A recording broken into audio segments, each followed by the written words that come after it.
इस संपूर्ण कार्यक्रम के जो आयोजक हैं, संयोजक हैं, जिनकी कृपा से इस संपूर्ण कार्यक्रम यहाँ पर आप अपनी पूर्णाहुति की ओर अग्रसर है, ऐसे श्रीमद जगतगुरु द्वाराचार्य श्री अग्र पीठाधीश्वर एवं मूलक पीठाधीश्वर पूज्य संत स्वामी राजेंद्र दास देवाचार्य जी महाराज,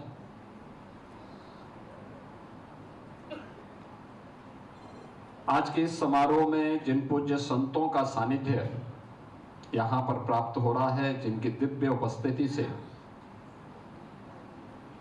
आज का इस समारोह आलोकित हो रहा है, ऐसे श्रीमद जगतगुरु पीपा पीठाधीश्वर पूज्य संत बलराम दास देवाचार्य जी महाराज,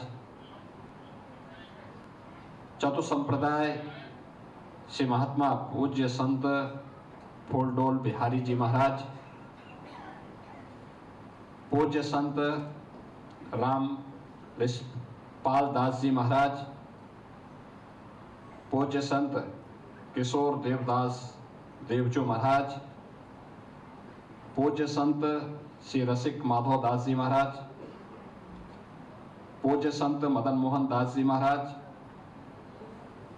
पूज्य संत रसिया बाबा जी महाराज, परम राधा वल्लभ निर्मोही अखाड़ा महामंडलेश्वर पूज्य संत लाटी शरण जी महाराज, अयोध्या धाम से पधारे श्री दिगंबर अखाड़ा के पूज्य महंत सुरेश दास जी महाराज के कृपा पात्र श्री महंत राम लखन दास जी महाराज, उत्तर प्रदेश सरकार में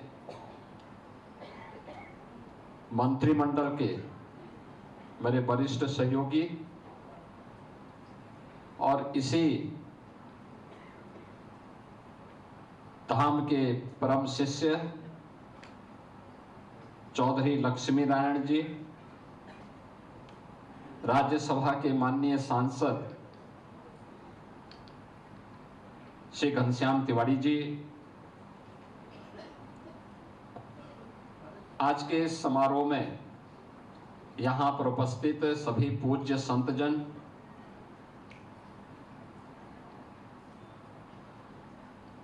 श्रीमद जगतगुरु मूलकदास जी महाराज की दिव्य कृपा का आशीर्वाद प्राप्त कर रहे सभी श्रद्धालुजन,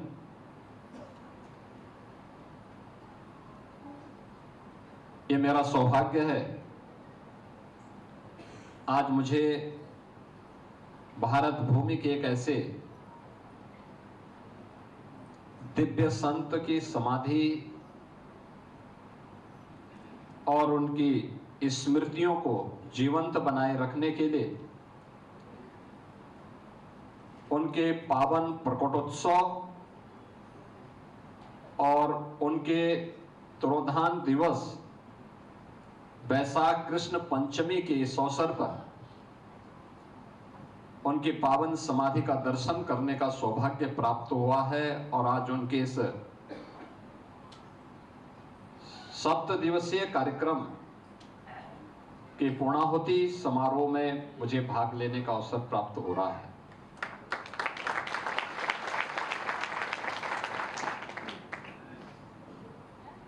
याद करिए, आज से 452 वर्ष पहले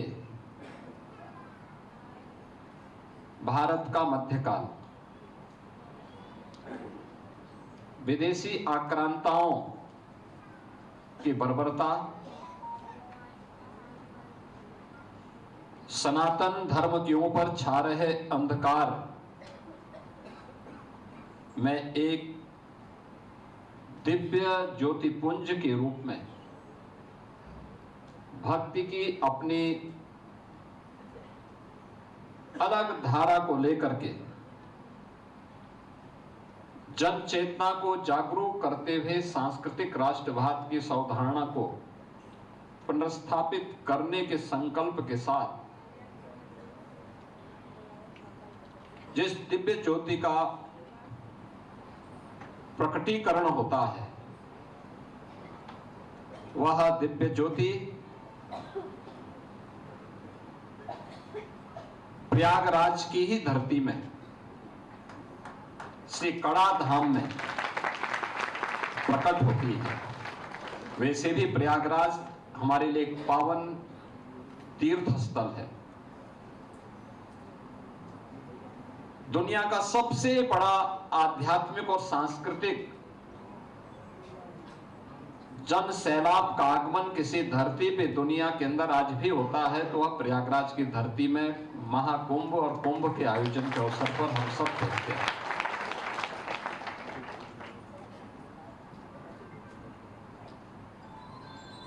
पूज्य संत जगत गुरु मूलकदास जी महाराज ने अपनी जिस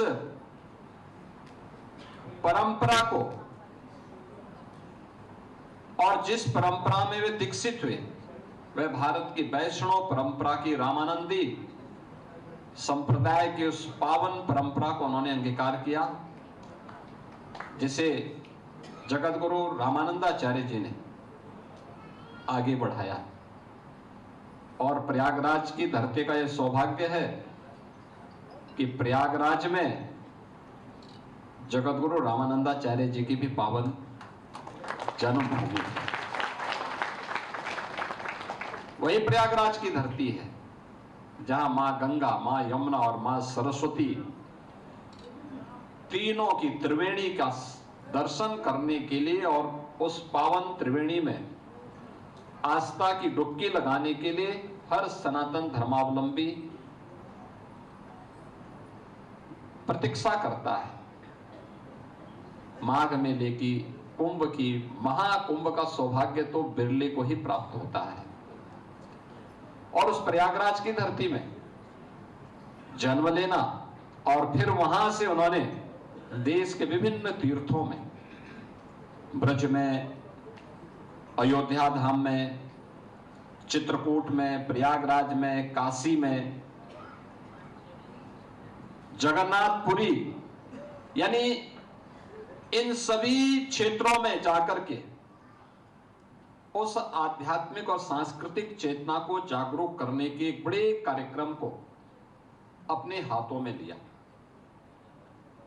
अभी यहां पे हमारे पूज्य संत जिन बातों को कह रहे थे, पूज्य संत राजेंद्र दास जी महाराज, उन्होंने कहा 4 मुगल बादशाहों का कालखंड जगत गुरु मूलकदास जी महाराज ने देखा। अकबर का भी देखा, जहांगीर का भी देखा, शाहजहां का भी देखा, औरंगजेब का भी देखा। उस समय की क्रूरता को भी देखा।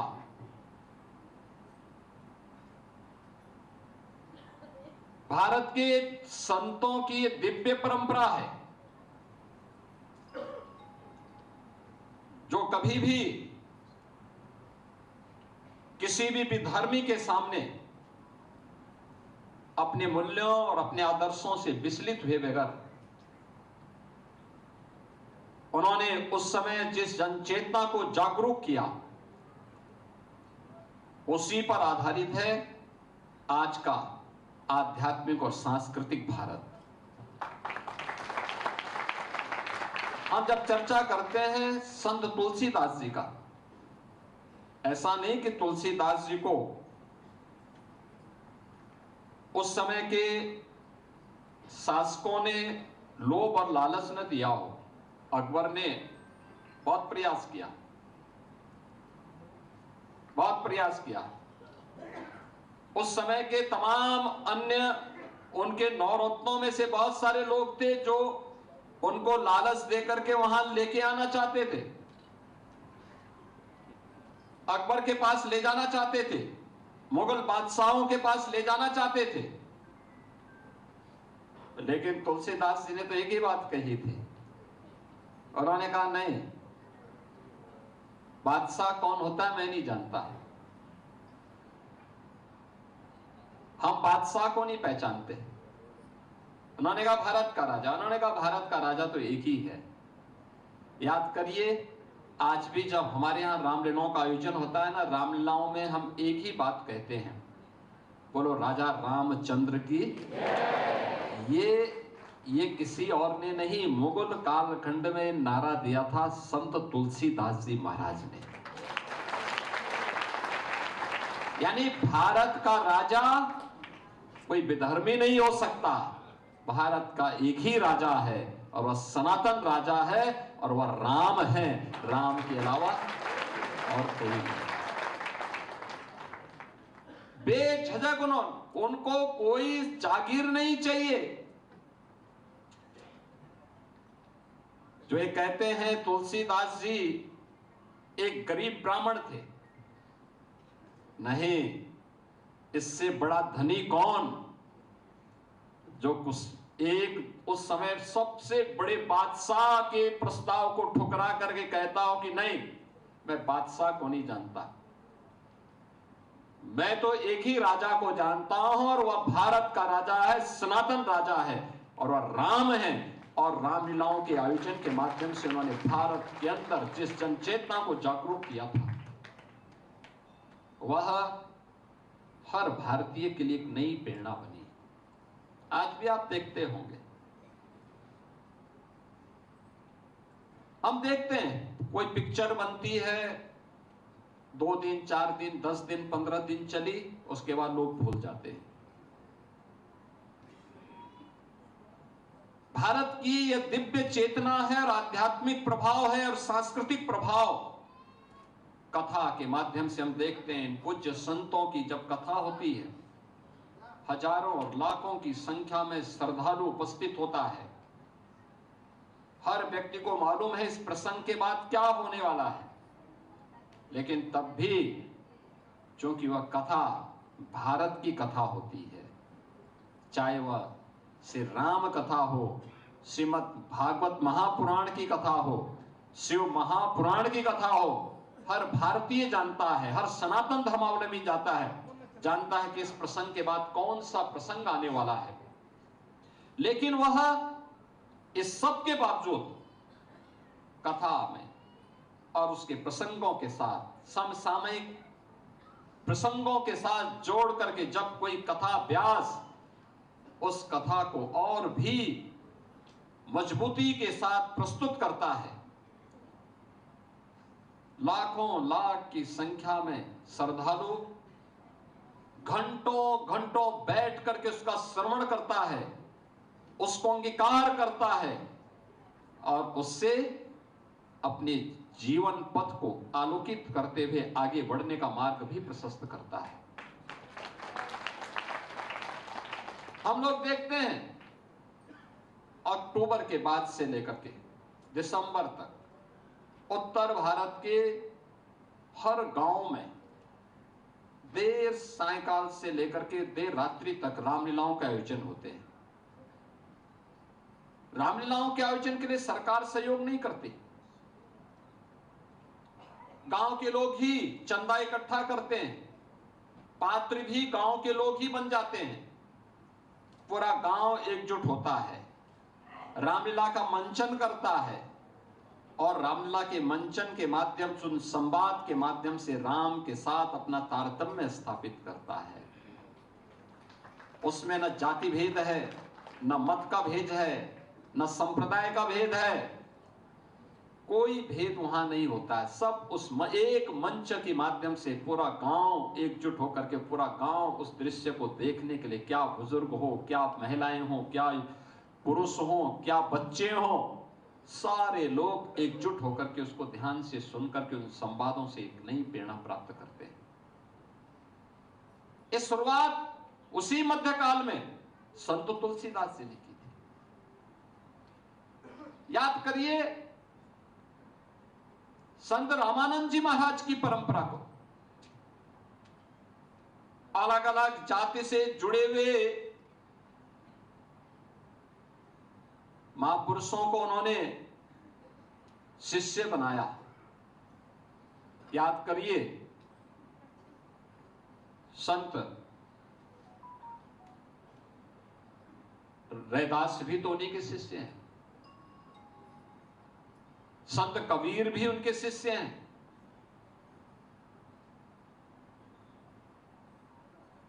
उन्हीं की परंपरा में 22वीं पीढ़ी में जगत गुरु मूलकदास जी महाराज का आविर्भाव भी होता है।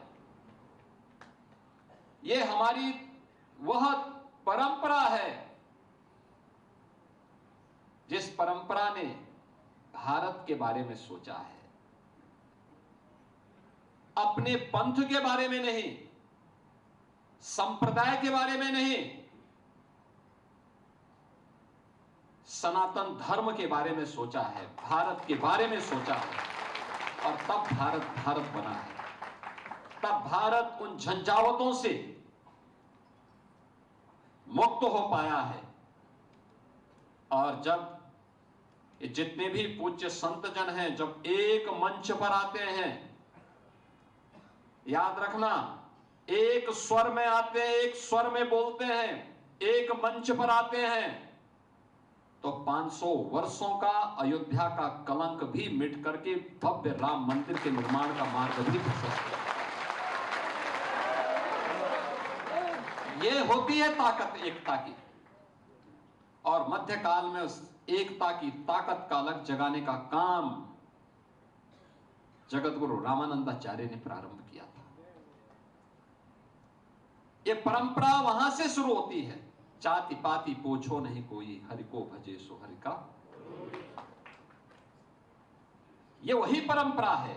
और उसी परंपरा को आज नमन करने के लिए मैं यहां पर विशेष रूप से आया हूं।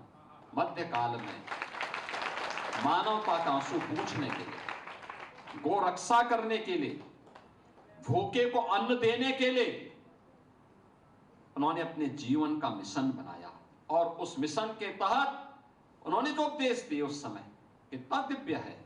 उन्होंने कहा, अपना सा दुख सबका जाने, दास मूल का ताको माने। यानी जो व्यक्ति दूसरे के दुख को अपना समझता है वही सच्चा ज्ञानी है। यही जगत गुरु मूलकदास जी की प्रेरणा भी है। सब हिन के हम सबे हमारे, जीव जंतु मोहि लागे प्यारे। यही तो है भारत के दिव्य संतों की परंपरा। जीव मात्र के प्रति करुणा का भाव। यही है भारत के संतों की परंपरा।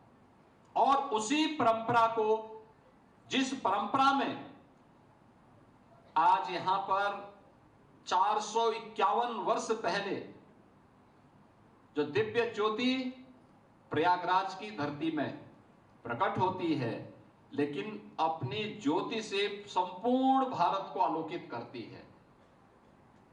ब्रजभूमि में आकर के उन्होंने वैष्णव परंपरा का अलग जगाने का दायित्व तो अपने हाथों में लिया। आज 451 वर्ष हो गए हैं, लेकिन जब मैं जगत गुरु पूज्य मूलकदास जी महाराज की दिव्य समाधि का दर्शन कर रहा था, कितना दिव्य तेज है। 451 वर्ष के बाद भी उनके प्रकटीकरण का और उनके दिव्य समाधि लेने की तिथि एक है, वैशाख कृष्ण पंचमी। और वैशाख कृष्ण पंचमी के दिन आज जब मुझे वहां पर दर्शन करने का सौभाग्य प्राप्त हुआ, वह तेज वहां पर उसी रूप में मुझे देखने को मिला। यह है दिव्य साधना का प्रभाव। और दिव्य साधना को आज मुझे भी इस भूमि पर देखने को अवसर प्राप्त हुआ। बहनों और भाइयों, वैसे भी हमारी यह ब्रजभूमि श्री कृष्ण कन्हैया और राधा रानी के दिव्य तेज से आलोकित है। यहाँ के तो रज रज में श्री राधा रानी और कृष्ण कन्हैया का दर्शन हर सनातन धर्मावलंबी करता है। हम सब आलोकित होते हैं आकर के, एक नई प्रेरणा प्राप्त करते हैं, एक नया ओज हम सबको प्राप्त होता है। यहां के दिव्य तीर्थ मथुरा है, वृंदावन है, बरसाना है, गोवर्धन है, गोकुल है, नंदगांव है, ये सभी हम सबके लिए एक नई प्रेरणा है, बलदेव है। और इसीलिए ब्रज तीर्थ विकास परिषद का गठन करके इन सभी क्षेत्रों में यहां की परंपरा को संरक्षित करते हुए कुछ हो सके अपनी विरासत का संरक्षण करते हुए पूज्य संतों के मार्गदर्शन में उसके उन्नयन के लिए कुछ हो सके, तो ये डबल इंजन की सरकार कुछ अपने स्तर पर प्रयास कर रही है। क्योंकि हमारा मानना है विकास तभी सार्थक है जब विरासत रहेगी, और इसीलिए दोनों काम एक साथ चल रहे हैं, दोनों कार्य एक साथ चल रहे हैं। हम लोग उन चीजों को ढूंढने का प्रयास कर रहे हैं, एक एक उन कार्यों को जो कभी नहीं हुआ। काशी में आपने देखा होगा आदरणीय प्रधानमंत्री जी के मार्गदर्शन और नेतृत्व में काशी विश्वनाथ धाम भव्य और दिव्य बन गया है।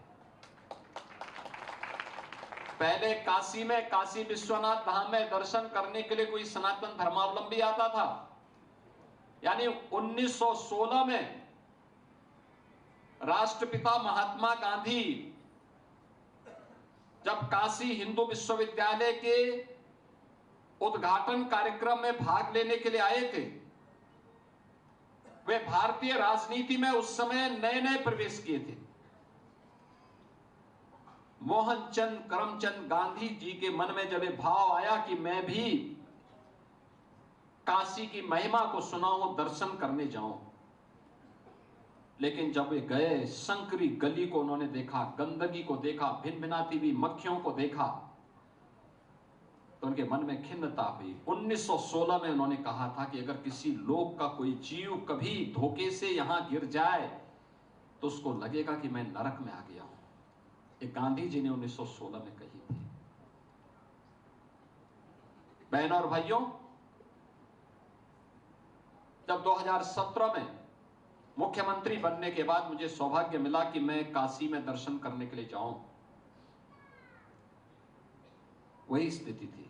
एक साथ 50 लोग नहीं जा सकते थे, बहुत संकरी गली थी। आज मैं कह सकता हूं कि 50,000 श्रद्धालु एक साथ बाबा विश्वनाथ का दर्शन कर सकता है। यानी 50 से 50,000 तक पहुंचने की जो यात्रा है, यही है डबल इंजन की स्पीड। इसी को कहते हैं इस गति। ये गति जब प्रगति करती है तो उत्थान की ओर जाती है, यही सनातन धर्म है। और जब ये गति नकारात्मक होती है, सनातन विरोधी होती है, तो अधोगति की ओर जाती है, दुर्गति उसकी होती है। हम इसको प्रगति की तरफ ले जा रहे हैं, क्योंकि सनातनी परंपरा के प्रति हम सबको गौरव की अनुभूति होती है, और इसीलिए इसको प्रगति के पथ पर अग्रसर करने में हमें सफलता भी प्राप्त हो रही है। अयोध्या में आपने देखा होगा, अयोध्या में 3 घंटे बिजली मिलती थी 2017 के पहले। उस समय कोई जय श्री राम बोल दे तो लड्डू मिलना बाद में, और डंडे जरूर मिल जाते थे। संकरी गलियां थी, कब भवन गिर जाए कोई भरोसा नहीं था। आवागमन के साधन भी सीमित थे।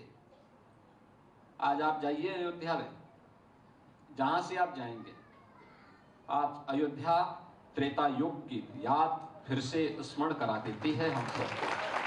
हमने त्रेता युग नहीं देखा है, लेकिन धर्म ग्रंथों में जो सुना है, जो उसी प्रकार की अयोध्या आज बन रही है, और इन पूज्य संतों की साधना का, इनके संघर्ष का प्रताप है। मैंने जो बताया ना कि कि संत एक मंच पर आए और एक स्वर में बोले, 500 वर्षों का कलंक मिट गया, अयोध्या में राम मंदिर का, भव्य राम मंदिर का निर्माण हो गया। अगर संतों की एकता में इतनी ताकत है,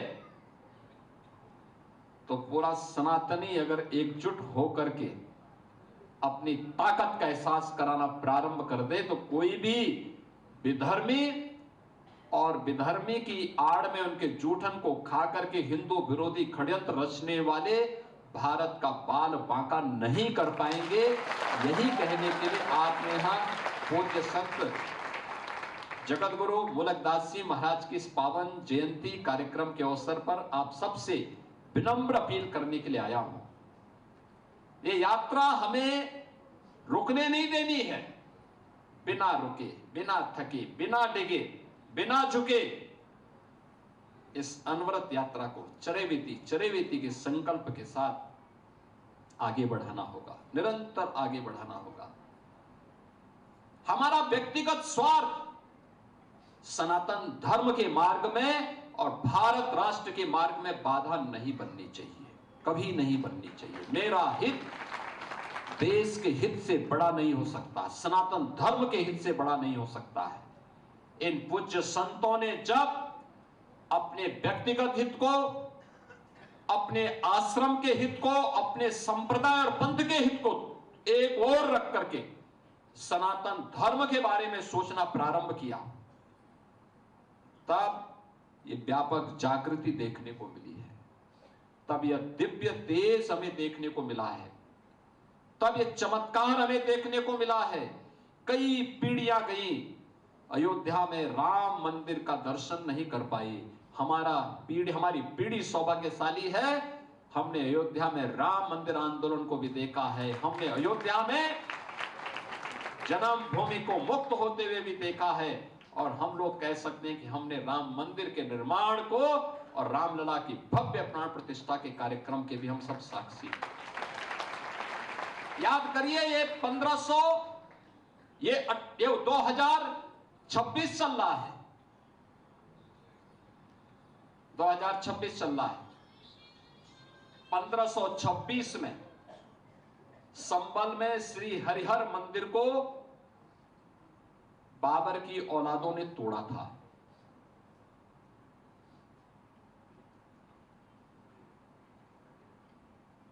संभल,